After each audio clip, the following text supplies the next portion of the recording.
Happy fathers day అండి. ఈరోజు మనం నాన్నకి విషెస్ చెప్పే రోజు అండి. అమ్మకి ఎలా చేసుకుంటామో మదర్స్ డే, అలా నాన్నకి ఫాదర్స్ డే చేసుకుంటాం కాబట్టి, అంటే ఒక విష్ చేయడం. మనం నాన్న అంటే ఒక బంధం మాత్రమే కాదు, ఒక బలం. అలాగే నాన్న అంటే భయం మాత్రమే కాదు, నాన్న అంటే ఒక బాధ్యత. నాన్న అంటే సంతోషం మాత్రమే కాదు, సర్వస్వం నాన్న. ఒక ధైర్యాన్ని ఇచ్చేది నాన్న.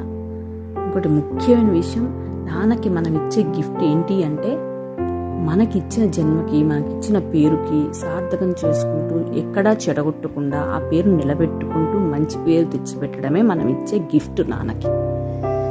ఓకేనా ఫ్రెండ్స్, హ్యాపీ ఫాదర్స్ డే మరొక్కసారి. Thank you so much all of you.